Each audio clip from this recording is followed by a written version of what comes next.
welcome. Welcome to Dr. Judy, WTF. And tonight we are revisiting the topic of covert narcissism. I'm going to be doing a little bit of comparing and contrasting the overt narcissist with the covert narcissist so that you can understand the difference. And I want to start by saying, first of all, I'm the founder of the Psychological Healing Center and the creator of the Mind Map system for healing human disconnect. And if you don't know anything about it, pick up a copy of my free PDF book, which you can download off of my website. And you can also purchase the soft copy on Amazon.com. The book will give you a very insightful and thorough explanation of all the 9 panels that I will be referring to a lot today, because narcissism, narcissistic injury, is predicated on childhood wounds. So I want to start first by saying that this is a call-in show, so please do call in, and that number is 323-524-2499. So 2599. Sorry, 323-524-2599. And if you do call in, keep the subject relevant and keep it rather short, because I know that many people will have questions about this. Unfortunately, it is a very popular topic because there's a lot of narcissistic injury going on, and it starts with being injured by your primary caregivers, mother, father, and then it just gets worse into choosing people who replicate the wounds of childhood, and then it just keeps on devolving into chaos. Panel 4, Panel 5, and Panel 6. I want to start by reading a little bit from an article by, it doesn't even say, but it's Freud's interpretation of narcissism. According to Freud, we are not born with an ego. Our sense of having a self evolves during infancy, and what happens during this time is we idealize our love objects. And then he continues to say that when we have deficits in our egos, we have lost a particular fine quality, and we want to substitute it out by looking for it in those we love. So let's start with Heinz Kohut, who is a self-psychologist, and I like to refer to the analysts for explanation because they go pretty deep. The only issue that I have is that it takes so long to get to the childhood wounds and work them through. So according to Kohut's self-psychology model, an article by Jamie McLean, MD, narcissistic psychopathology is a result of parental lack of empathy during development. So far, he and I are on the same page because my definition of narcissism is the lack of empathy, which leaves one with apathy, which leaves the person to not care about other people, and all kinds of things will go wrong if you just simply don't care. According to Kohut's concept, there's a vacillation between an irrational overestimation of the self and feelings of inferiority, which is the idealization of the self, and then the devaluation of the self, which makes for a pretty rocky road, an internal rocky road. And we have a caller, so hello, who is on the couch with me? What is your name, please? My name is Brian. Hi, Brian. Welcome to the show. And where are you from? I'm from Michigan. Okay, thank you so much for calling in. And so what the Freud is going on with your life with regards to narcissism, particularly covert narcissism? Covert narcissism. The timing couldn't be better. I left my job at the end of December. Mm-hmm. My boss, who I knew for 8 years, basically, I encountered a bully situation. It wasn't me who was being bullied. It was a coworker who was very ill, actually. And the people who were doing the bullying were people who had bullied me previously many years earlier. Okay. However, my boss, when I went to her, it was the strangest situation. First of all, when I first told her about it, she kind of gave me many reasons why it wasn't happening and all of this. Okay. And then when the person who was being bullied later ended up in the hospital, I called my boss again and said, you haven't done anything about this. This is ridiculous. Yeah. And she basically said, well, you never told me that. And then we were on the phone for 2.5 hours, and I couldn't even really get her to acknowledge any of it. It was so strange and so bizarre the way she was reacting. And the next time the bully that I was involved in witnessing more of the bullying, I finally gave my notice for the job. Good for you. I'm sorry? No, I said good for you. You're not going to want to be part of that system. Correct. But I ended up Googling the kind of things she was doing, and that's how the covert narcissism, it was pointed out to me. And it all made sense from things that had happened previously. The martyr sort of complex, or the idea that something, she was victimized, but then, so many things. And I'm kind of, getting jumbled here because I didn't know that I didn't expect actually to get on, but I did. Okay. So. Okay. Well, I'm gonna do this. I'm going to read off the features of narcissism, okay, and then we'll make the distinction between the overt and covert. But you can already see the denial, right? The excusing, the inability to own her own stuff. She's not able to say, "Yeah, I missed that one. I feel horrible." The lack of empathy. So here it is. Grandiose sense of self-importance, preoccupation with fantasies of success, power, brilliance, and beauty, belief that he or she is special and unique and can only be understood or associate with those that are also high status or special and unique, requires excessive admiration, has a sense of entitlement, is interpersonally exploitive, lacks sympathy, often envious of others, and believes that others are envious of him or her, and displays arrogant and haughty behaviors. So, what do you think this list? Where does your ex-boss fall on this list? I would say many of those, with the exception of the I never felt the exploitiveness until this she would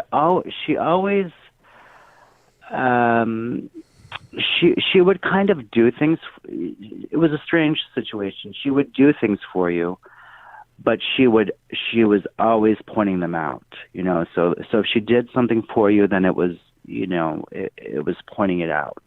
Pointing those things out always. So it had was never to, like payback time was coming. Payback time, or you need to acknowledge that I'm always doing these things, not for the sake of kindness or whatever, for the sake of you need to recognize that I am always doing good for you.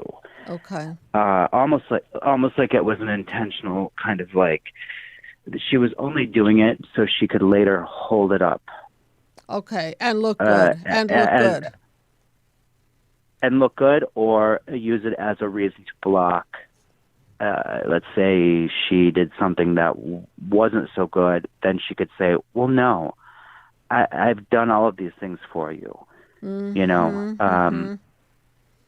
Okay. almost like an insurance policy against when she could keep it in her back pocket in a Okay. way. I call it You, psychological accounting. So she's doing some pretty good psychological accounting in that she will put some positive deeds into the good basket. And then if she slips up and it falls in the bad basket, she can always pull out the good basket and say, look at what I've done for you. So yeah, stay with me. I'm just going to read a little bit about Heinz Kohut's self-psychology model, an article by Jamie McLean, MD. And I'm reading it because I want you guys to understand the root cause of all of this. According to Kohut, narcissistic psychopathology is a result of parental lack of empathy during development. And this lack of empathy can take all kinds of forms. From my perspective, I've seen it take the form of control and manipulation. I've seen it take the form of out-and-out child abuse, physical, sexual, emotional, and I've also seen it take the form of abusive abandonment. And so, in essence, the person is not being mirrored. So it seems like your boss is looking for the mirroring. So she'll do this, and then she'll hold it up and say, don't you see what I've done? So can you see how that relates to lack of mirroring in her childhood? And now she's just kind of trying to get it from her work, from the people, for sure. people at work. Okay, and then what happens is there an irrational overestimation of the self and irrational feelings of inferiority, and they rely on others to regulate their mood, which is where she becomes the do-gooder. So going further into this, narcissistic traits are present in a large number of patients, according to this article, and they swing back and forth between depression and anxiety because they do not ultimately know how to self-regulate because they don't have a strong sense of self. Like Freud said, there's no strong core. I don't know about these statistics, but here's what this one says. Approximately 18% of males and 6% of females have narcissistic traits. And the prevalence of full-blown NPD is anywhere from 2 to 16%. And the disorder tends to be more predominant in males, 50 to 75% males, and over females. And I don't know how they prove such a thing, but this is what the article says. So here again, grandiosity, need for admiration, lack of empathy. So does this all make sense to you in light of your boss? I think so. I think so, absolutely. Some of the things too. She kind of came from a culture that was more male. Males were more appreciated, and she was the only daughter. And to me, even before I kind of did the Googling of the behaviors or whatever, and kind of was pointed in that direction, I always had the impression that probably as a child she was, she almost kind of displayed these behaviors of like, I worked in an industry, and we had our boss was kind of somewhat well known internationally. So if she was with our boss and she was on stage or something, you would almost see this like little girl come out. What was that little girl like? What was she like? She would tilt her head back so her hair would kind of rest on her shoulders and become very shy and like girly. And if our boss was talking or saying nice things, she would. I would become embarrassed for her, to be honest. It was almost as if she was like a little kid, and she was being called out for doing something good, and then this behavior of like very shy and kind of giggly, and just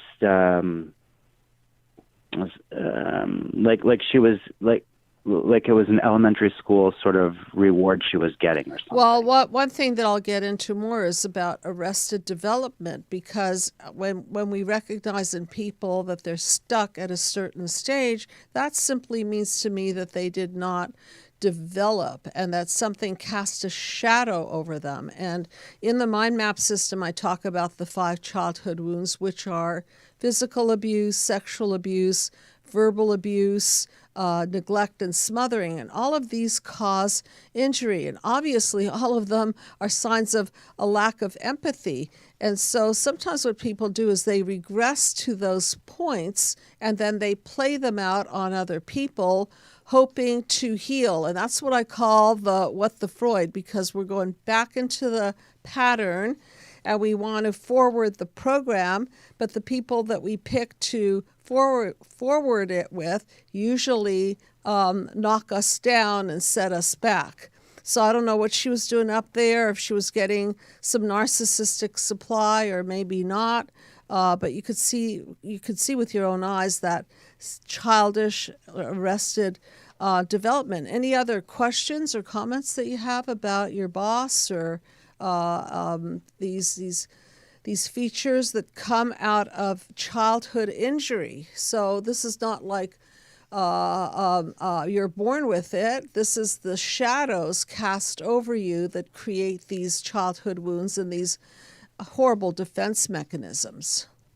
Any other questions? So I guess my question would be, especially with a covert narcissist, are they aware that they are using these tactics, especially the gaslighting and the denying of reality? When I was, coming to her with these, eyewitness accounts of things that were happening, and she was denying it flat to my face. I mean, yeah, that's a great question. Are they aware that they're doing it, or are they?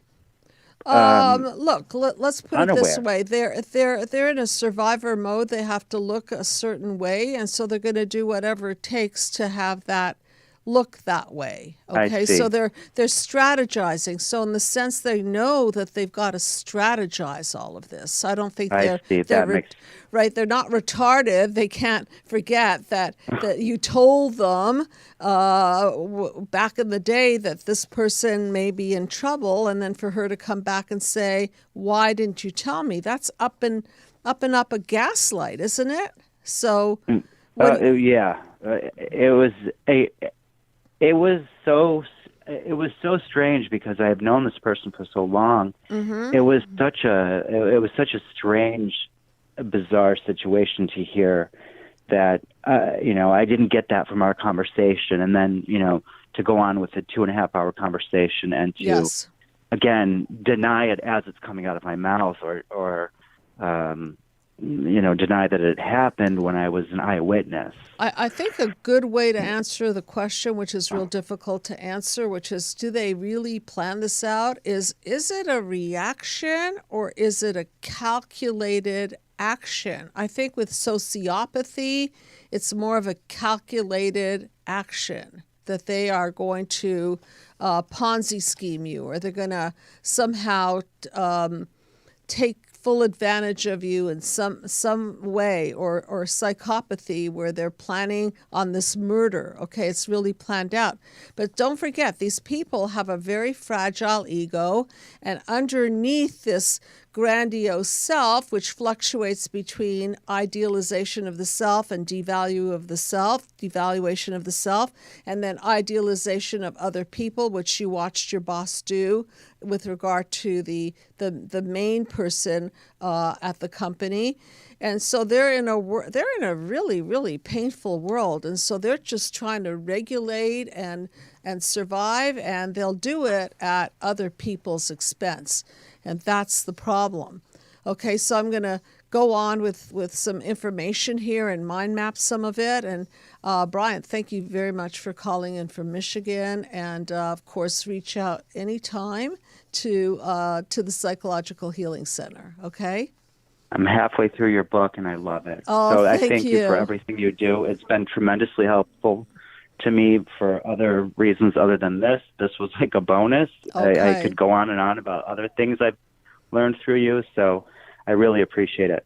Oh, my pleasure. And for those of you who are needing more help from recovering from narcissistic abuse, I'm busily working on a project with my passionate life coach who is passionate about helping people to recover from narcissistic abuse. It's Epstein. He's part of the team. We're doing a full-on video that will be available hopefully as soon as it's edited and put together nicely. And it will be the mind map journey to recovery from narcissistic abuse. It's based on my book, my mind map, and Yitz Epstein will be hosting that video. And so look out for that or ask about it, and we'll tell you approximately when and how to get it. So moving along. So exciting. Yeah, I'm excited. It's quite profound. It's really a lot of information compacted in a video. Okay, thank you. And I think we have another caller. Hello, you are on the couch with Dr. Judy. Hi. Hi, what's your Hi, name? Dr. Judy. Hello, what's your name? Mari. Hi, my name is Mari. Mai? Mari, yeah. Okay, nice to meet you. Where are you calling from? Nice to meet you. California. California. Okay. Northern, southern, what part? Yeah, Northern California. Okay. So what the Freud is going on with you and narcissism, particularly covert narcissism? Yes, my mother turned out to be a covert narcissist. Okay. I have had problem with her pretty much my entire life, maybe. Well, I mean, I should say maybe starting around 9, 10, something like that. It started to get really worse. And then I have been trying to please her, for like 50 years. And then 50 recently, years. Have you succeeded or no? Yeah, when I was talking to my friend, who is a psychologist, said that, you know what, I think your mother is a covert narcissist. So what do you... I'm curious how you think of the covert versus the overt, and what makes you think that your mother is a narcissist and specifically a covert one. So basically all the abuse except for physical and then sexual abuse was going on for my entire life, especially controlling, smothering, and then all that.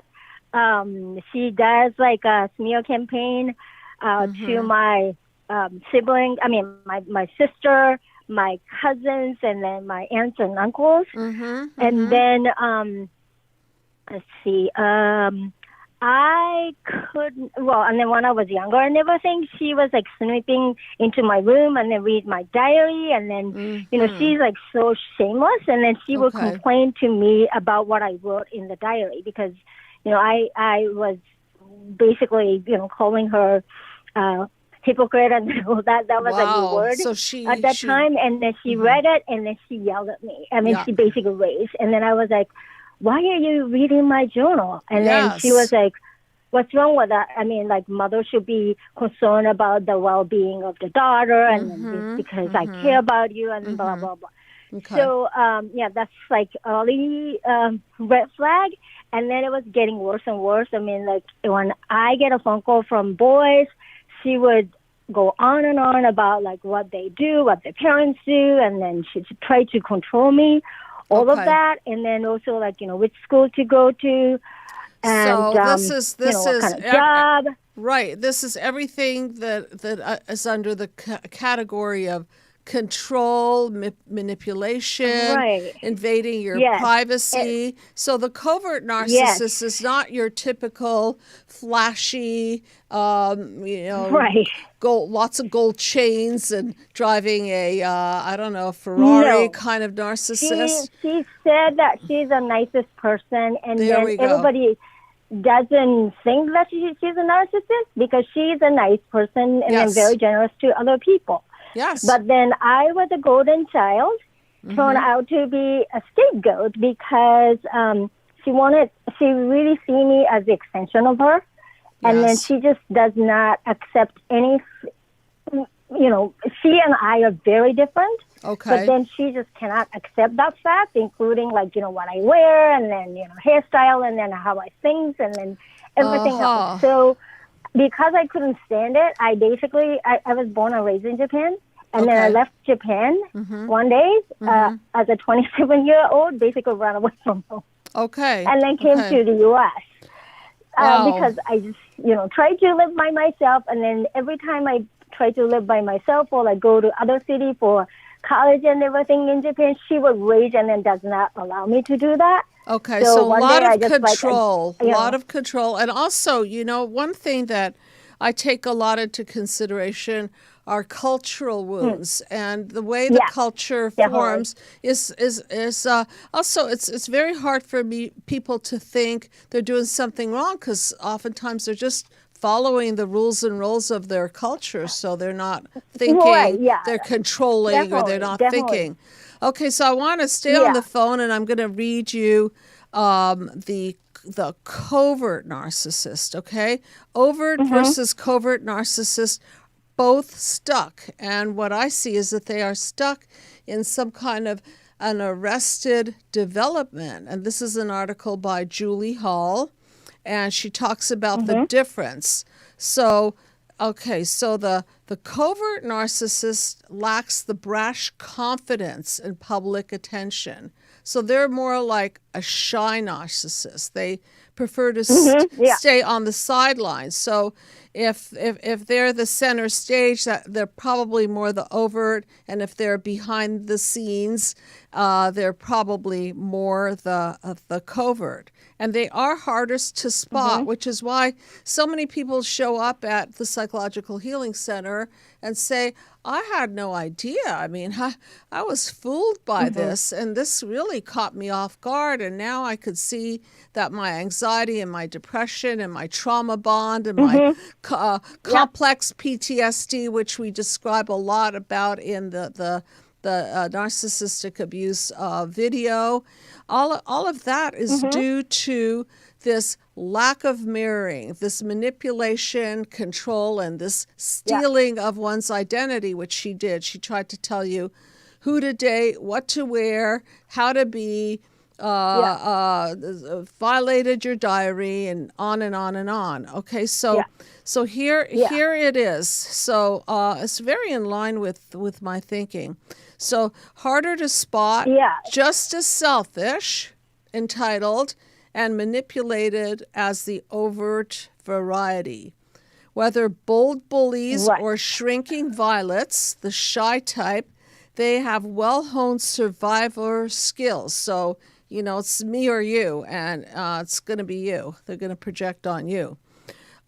They depend on controlling. Well, and then she told me that I am selfish. Right. Well, that's projection. I mean, look, the best defense is let's accuse you of what you're thinking about me, and let's project it on the other person so that you can start questioning yourself. Am I selfish? Am I, So because another power that a parent has is we idealize them. There are our role models. So if they say that we're selfish, we will oftentimes buy into that. So it's a good trick. She couldn't she didn't succeed with you. And then and then the thing is, because I basically ran away and then came to the U.S., the situation got even worse because now she's guilt tripping me big time. Oh, yeah. And then it's been like 30 years.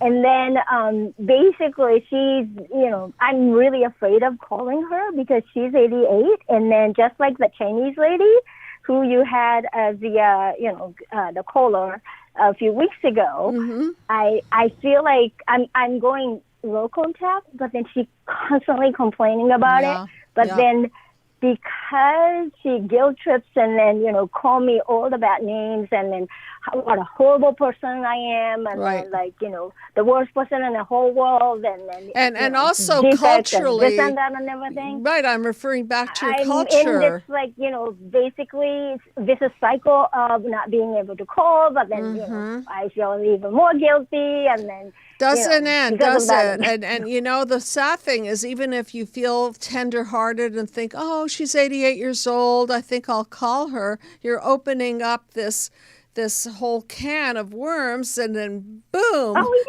she's going to be after you.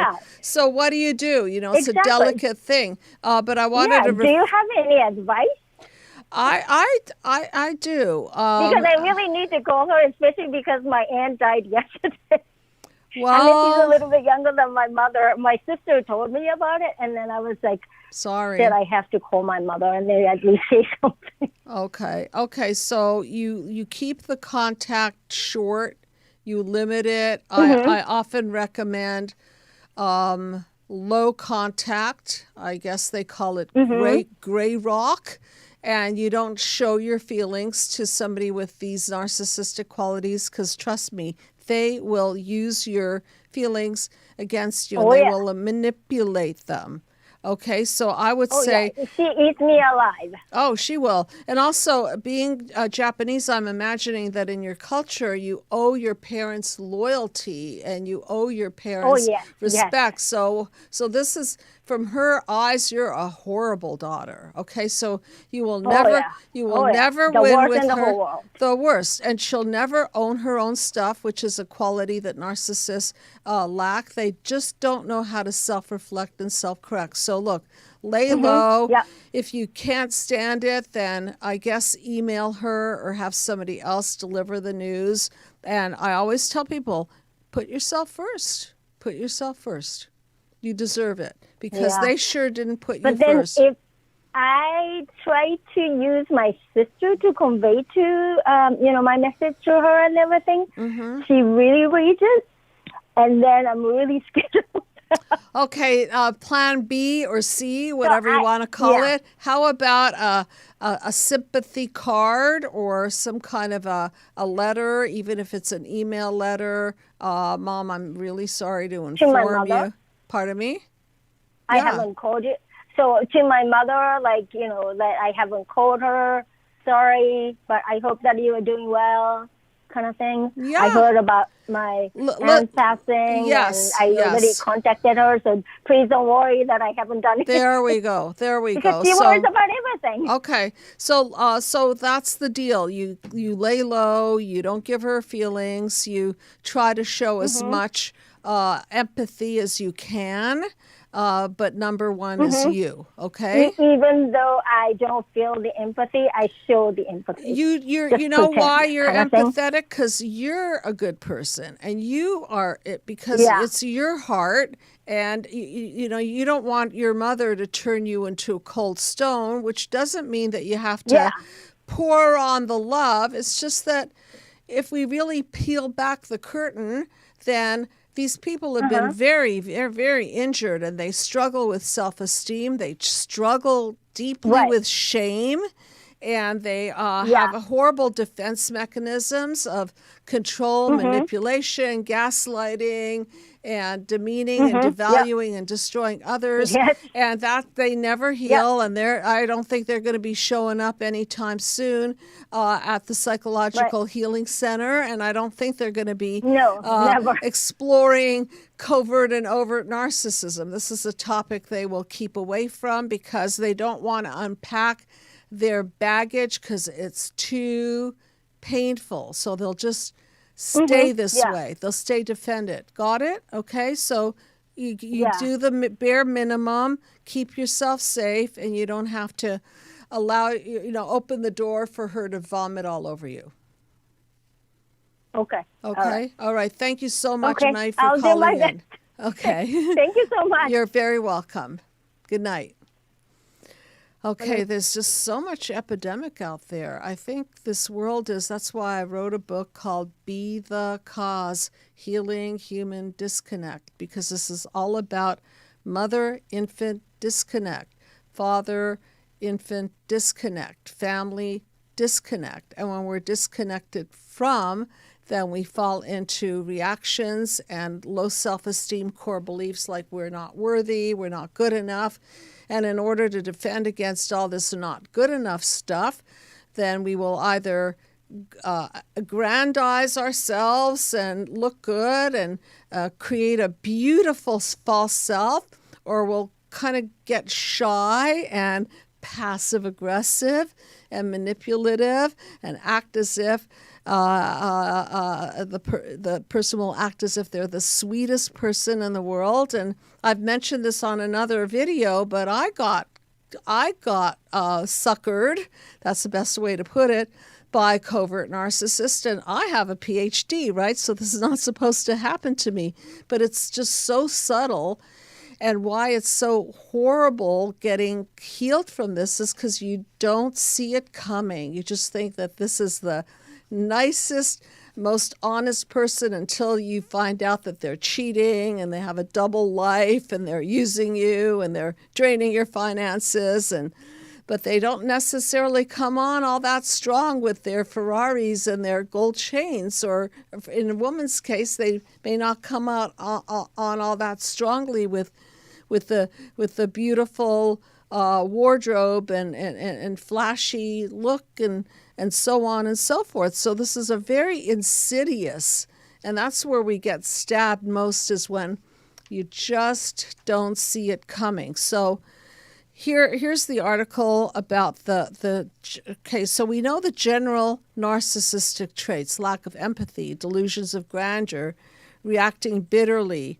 manipulation, intolerance of criticism, never genuine apology or taking responsibility, lying to themselves, like Bryant was talking about. The boss was lying to herself, lying to others, rationalizing their words and actions, how no matter how inappropriate, false, or rude. That's the cover-up part. So there's a lot of lying going on, and you buy into it, and I can say that I bought into it. Why? Because I wouldn't dream that people would do that to me. I have this naivete, so now I'm a little wiser and less vulnerable to this.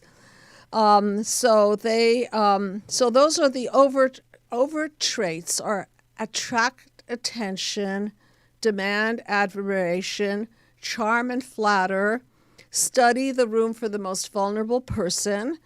They're arrogant and haughty. They are given to rages because they get easily triggered in their core belief of unworthy and shameful. They view others as competitors to be defeated. They ridicule, mock, and demean, devalue, and destroy, as I like to put it. And they project entitlement, special treatment, and they will turn on and off at will with their charms. So when they're on, it's very believable, but when they turn off, it's quite shocking. Covert narcissistic traits: passive aggressive. I think that's the number one thing to watch out for, is they will pay you back in ways that you don't see it coming. They're smug, they're insensitive and withholding, and oftentimes they'll withhold love, they will withhold money, they'll make you pay for their things, and in general use you. Seek out caretaker personality types, sure, because they're arrested development and properly being cared for, properly being mirrored, and so they're going to pick on the kindest, sweetest, generous, emotionally generous, financially generous person they can find. Why? Because they're going to get all those goodies from them. They exaggerate suffering and sickness, so they play the victim. They might even stage a crisis so that you feel sorry for them because they're pulling on your heartstrings. They drain their partner monetarily, they drain them emotionally, and they blame their failures on other people and circumstances, never really owning up. And of course, they do not know how to self-reflect and self-correct. So this is the danger of apathy. When you have apathy, you just don't care. And when you don't care, you could do whatever you want to anybody, because if they're bleeding and you're not, oh well, they're bleeding. and they cover up. See, underneath all of this is a real fear of being engulfed, of losing control, of fearing abandonment. But what they will do is they would rather abandon than be abandoned. So they're quick. They're good soldiers. They'll go to the front of the line to enact their destructiveness before they can be destroyed. So they're excellent psychological warriors, if you will. So this is a call-in show, and please, I know I have time for maybe one or two calls. 323-524-2599. And I want to talk a little bit about, we have a call-in. So hello, you are on the couch. And your name, please? Good evening, Dr. Judy. It's Allie. How are you? Hi, good. How you doing? And thank you for all your amazing remarks on Facebook and wherever you post. It's really, really sweet. Okay. Oh, you're welcome. Thank you so much for all that you do and for just shedding light on the subject. And the Covert Narcissist Revisited it beckoned me from the shadows. I was listening and thought I have to call in because there is a lot to be gleaned in the way of seeking support, especially for complex family dynamics with therapists and what have you, when they seem to not even really understand this. And this is especially the case when someone's not a flagrant narcissist or covert narcissist, but have really compelling narcissistic traits. Yes. And so I just, it's crazy making, and it's one of those things. I just talked to my mom and sister today, so I'm feeling kind of like I'm the bad daughter, the bad sister, the bad child, because so much happened that kind of runs counter to my claims and my concerns and the very, I guess, rich historical narrative of all the things that have happened. I mean, the list is so long of infractions and what have you. I'm just curious, from your point of view, what is your experience with the covert narcissistic injury that's distinguished from the overt, which is just plain, they're just going to put you down publicly, privately. They're going to make you feel less than. The conversation will be all about them. And so where do you see the distinction from your experience between the overt and the covert? It's very insidious, and it's hard to pinpoint. It's hard to put your finger on, and it's crazy making the triangulation, the enmeshment, the kind of triangulation for sure. I don't know if I already said that. And the smear campaigning and how you just can't get in front of it. And I feel like my whole family has been turned against me. It's really sad. However, there are no witnesses because she's so wonderful and so nice, and her legacy is so rich, and so many people think, oh my God, your mom is amazing. She's the salt of the earth. And everyone sees her that way, and I'm just sitting back looking and shaking my head like, you guys have no clue. Yes. And if I attempt to out her and tell everyone what's really going on, which I have attempted to do, they don't believe me. No, they won't believe you because the bread is buttered, probably on her side. But this is what makes it so horrible, is when you find your indignancy against an overt, you could just say, how dare you talk to me like that? How dare you? Okay, but with the covert, they've got their stories. Oh, honey, I need some money. Well, why don't you get your money elsewhere? Oh, that would be difficult. If only you can just lend me some money. And, the heartstrings are being pulled on, and there's a crisis, of course. And so the next thing you know is you're lending this money or building them up or doing favors for them and paying for their meals and so on. And guess what happens? You get drained out. Remember my panel 7, which represents paradigm shift. Instead of synergy in a relationship, you think you have synergy because they're so nice, but then they will just suck you dry, and then they'll leave, and not a thought even about you of how that made you feel. It's literally, they will drop and run and just leave you going like, it's shocking. That's why people have such a hard time recovering from this thing, because it's just so shocking how they don't truly bond. And if you want to understand why they don't bond, is that I'll repeat what one person said to me. It helped me understand. When I get close to you, I feel like I lose myself in you. Okay, so they never really, when their idea of intimacy is loss of control, loss of power.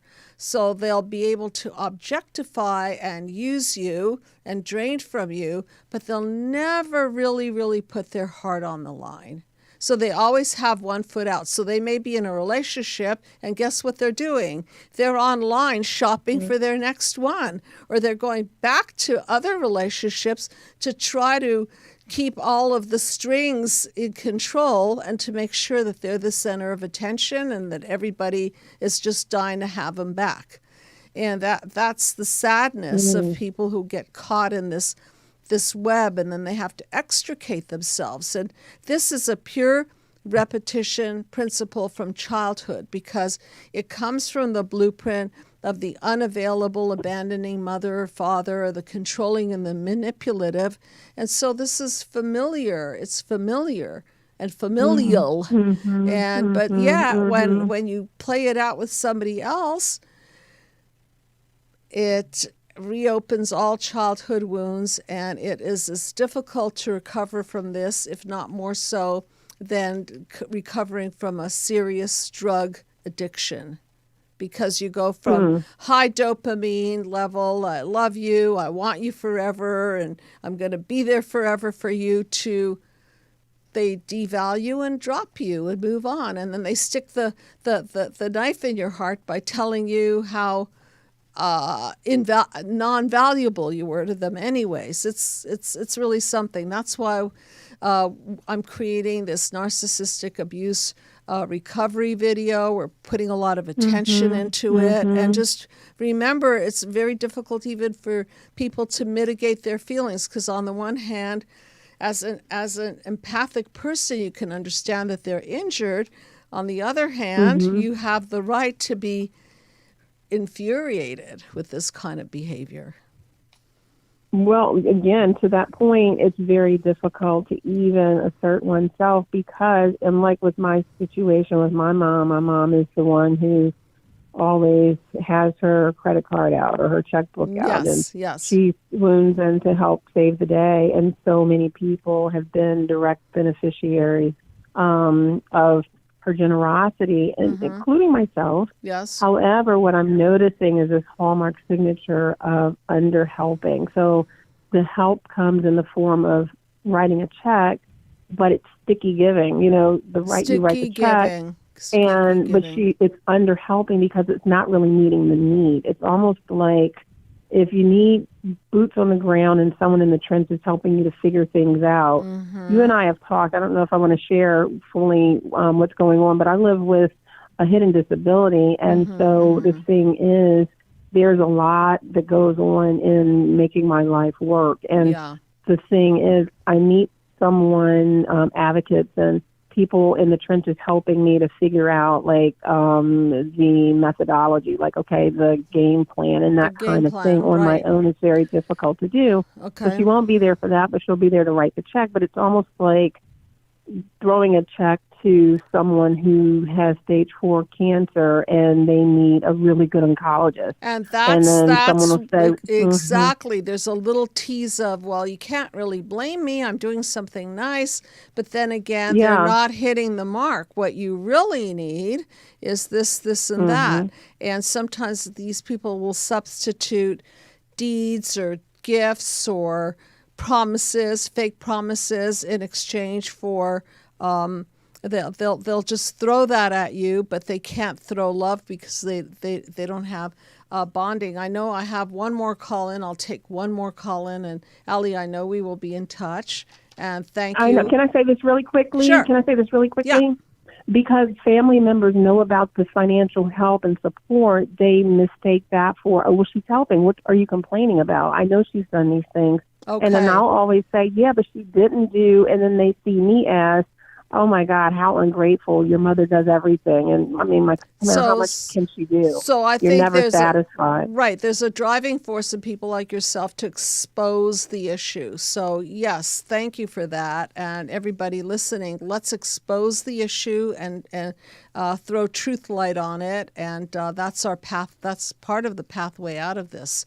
So, Ali, thank you. I'll take the next caller. Thank you, Dr. You're Judy. welcome. All right. Take care and be well. Okay, you too. Okay. You are on the couch with Dr. Judy. And what is your name, please? Hi, Dr. Judy. Hi, how are you? Hi, this is Dawn Brower, actually. Hi. I have spoken to you. Okay. I'm from Long Island, New York. Yes. Okay. Nice to talk to you again. Yes, hi. I'm just calling regarding the topic of covert narcissism, Yes. and I was just curious, the connection. I have a hypothesis, if you will, about a midlife crisis actually being the failure of the covert narcissist being able to continue their compensations Yes. of their hidden covert narcissism, and then all of a sudden it looks like a midlife crisis, but it really was covert narcissism the whole time. Interesting. I think I can understand what you mean by that. So the crisis is something that they enter into as a way to start looking for more supply, because now they're aging. You know, there's nothing worse than somebody with narcissistic injury who is aging, because aging is a drop in supply. It's not a plus, right? Unless you have Right. Right. Okay. So what will they do is when they feel that creeping feeling of their own lack, their own shame, their own fears coming up, well, then they'll act out, and then they'll have affairs, or they'll leave the marriage, or they'll start doing something. Leave the marriage. You know, like when leave they the relationship. take off. They take off, right. And so it's really more about their survival from their point of view. I need to survive. I need to feel good. I need to feel. I love you, but I'm not in love with you. That whole spiel. Yeah. Exactly. So there's no concept of love as an action verb. You don't just say, I love you, I love you. You know, that'll draw some people in and like, wow, he loves me, but where's the action? So if somebody loves you, they don't leave you unless you're a flat out disaster to live with, in which case they'll try to help you drop the problem and retain the person. And if you end up being a disaster, then okay, I get it. People have to move on. But short of that, the undefined rule is that we're going to be together, and if there are issues, we're going to talk about it, and if there are issues, we're going to work through it, and we're not going to start looking for somebody else to replace that bond, because it's really indicative of how they've guarded their heart. They have a wall around their heart. That's why we call it the narcissistic defense. It's a hardened shell around their heart, so they get to use people as objects. They don't really bond to the person. Maybe for a few minutes they'll feel the love, but then they'll withdraw themselves because they want to stay on top of the situation. And they never really full go in. They don't go full in. They're not full in. Do you find a connection with in relate, to everything that you're talking about, with borderline and the overlap with the covert narcissist specifically, or possibly PTSD from childhood? I think that borderline can fluctuate between the idealization. The structure of the BPD core is looser, so their defense mechanisms are all over the place, very emotionally dysregulated. The narcissist is a tighter, so you would not really know that they're emotionally regulated. You think that they're, they're pretty powerful and in control. Truth be known, Right. Underneath it, they fear abandonment, which is why they abandon. They have shame, which is why they demean and devalue and destroy you. And they can't commit because they're scared of engulfment, and they're scared of being enmeshed and losing power and control. It's different. Okay, with the borderline, it's a fear. It's a true fear of abandonment. It's a real fear of abandonment with the borderline, and then they'll dysregulate when that is triggered. And with the narcissist, on the cover of it is a fear of being smothered and manipulated and engulfed, but underneath all of that. See, it's layers. It's layers. So you could peel the onion back. It looks like this, and now let's peel that back. It looks like that, and now let's peel that back. Ooh, look what it really looks like. And the bottom line is toxic is toxic. That's just what I keep telling myself. It doesn't matter what the label is. And no matter and no matter how much empathy you have for people who will demean and devalue and destroy you, you can have empathy or not. It's okay not to, because who wants to feel so much for somebody that doesn't feel for you? Bottom line is clean up your own childhood emotions so that you don't get what the Freuded back into horrible patterns. That's the message. So thank you for calling in. I'm going to do one Shrink That Tune, my usual Shrink the Tune, and appreciate your question and your call. Thank you, Dr. Judy. You're very welcome. Okay, this is a song by, let me see if I can get it here. It is called Sick Boy by the Chainsmokers. It's funny, I used to have a stop smoking clinic, so maybe I was drawn by the word Chainsmokers. I'm from the east side of America, where we choose pride over character and we pick sides, but this is us, this is us. I live on the west side of America, where they spin lies into fairy dust and we pick sides, but this is us, this is us. So I guess this is referring to the two sides and the splitting. Don't believe the narcissism. When everyone projects and expects you to listen to them, meaning that the narcissist is putting the pain on the other. Make no mistake, I live in a prison that I built myself. That's that double dungeon of darkness that I refer to. You can't turn to anyone.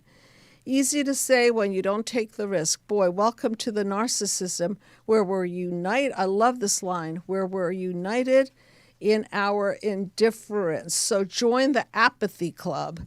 And I'm from the east side, and then there's the west side. I won't repeat it. I am the sick boy. I am the sick boy.